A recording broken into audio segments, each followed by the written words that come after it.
Hello everyone, कैसे हैं आप सब। तो आज मैं आपको जय एकादशी की कथा सुनाने वाली हूँ। तो सबसे पहले क्या करेंगे फ्रेंड्स, हाथ में कुछ फूल ले लेंगे और मैंने तिल ले लिए हैं। तो सबसे पहले आपको हाथ में तिल ले लेंगे और एक चावल नहीं लेते हैं तो चावल मत लेना एकादशी वाले दिन।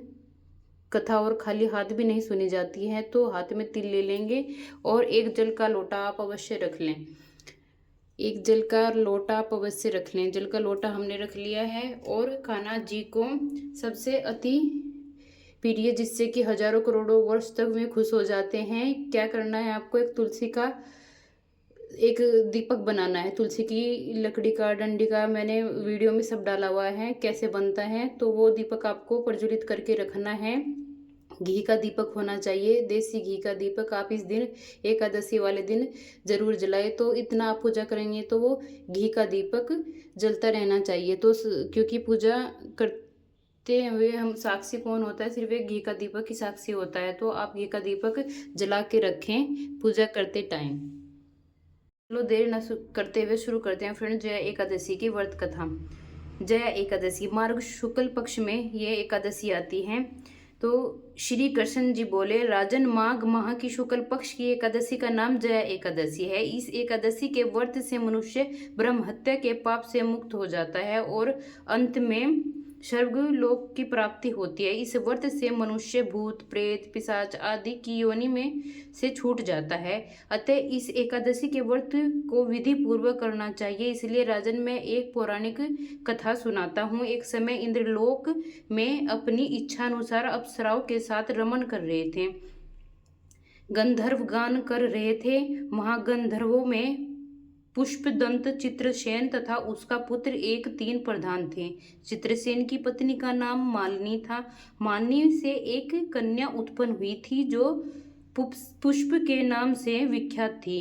पुष्प गंधर्व के एक पुत्र था जिसका नाम माल्यवान था। माल्यवान पुष्प के रूप को देखकर मोहित हो गया, कामबान से चलायमान होने लगे। पुष्पवंती ने रूप, सौंदर्य, हाव भाव आदि द्वारा माल्यवान को वश में कर लिया।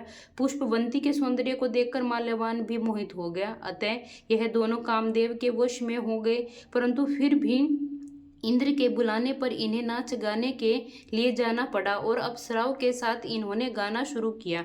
परंतु कामदेव के प्रभाव से इनका मन न लगा और ये अशुद्ध गाना गाने लगे, जिनके प्रभाव से भंगियों को देखकर इंद्र ने इनको प्रेम को समझ लिया और इनमें से इनका अपमान सोचा कि मेरा इन्होंने अपमान किया है, इनको श्राप दे दिया है। तुम स्त्री के रूप में जन्मो और ये पुरुष के रूप में जन्मेंगे और मृत्यु लोक को ये जन्म पाएंगे, जाकर पिशाच योनि को धारण कर लो।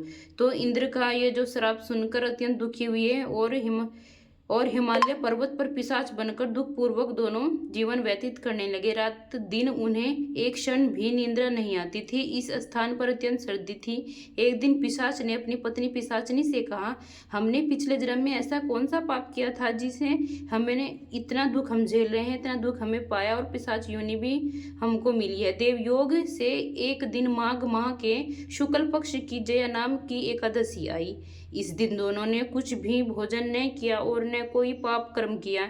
इस दिन केवल फल फूल खाकर ही दिन व्यतीत किया और महान दुख के साथ पीपल के वृक्ष के नीचे बैठ गए। वह रात्रि इन दोनों ने एक दूसरे से लिपटकर बड़ी कठिनाई से व्यतीत की। सर्दी के कारण इन्होंने रात्रि में निद्रा भी नहीं आई। इनको दूसरे दिन प्रातःकाल होते ही भगवान के प्रभाव से उनकी पिशाच देह छूट गई और अत्यंत सुंदर अप्सरा और गंधर्व के देह धारण करके तथा सुंदर वस्त्र तथा आभूषणों से अलंकृत होकर उन्होंने नागलोक को प्रस्थान किया। आकाश में देवगण तथा गंधर्व उनकी स्तुति तथा पुष्प को वर्षा करने लगे।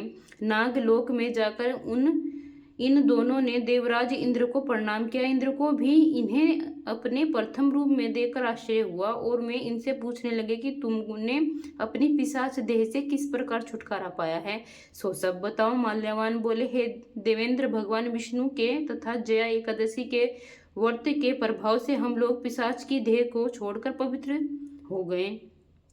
इंद्र ने कहा, अब तुम दोनों मेरे कहने से सुधापान करो।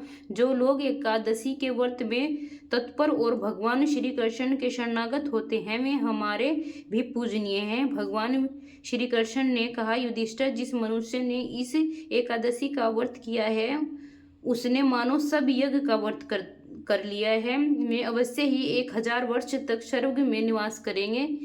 तो ये कथा आपको जया एकादशी की कैसी लगी? एकादशी की कथा का माध्यम इतना प्रभावशाली है कि आप कोई सी भी एकादशी से व्रत स्टार्ट कर सकते हैं।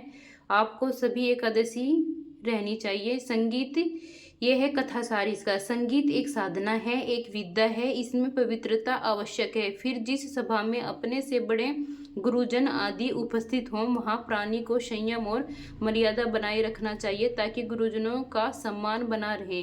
गुरु नरक नहीं भोगता है। कथा आपको कैसी लगी जया एकादशी की?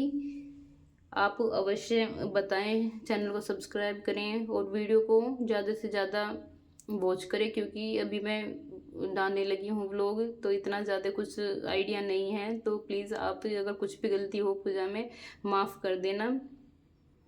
और जो गुरुजनों का अपमान करता है वह घोर नरक भोगता है। ये बात अवश्य आप ध्यान रखें। एकादशी की बहुत बहुत बधाई हो।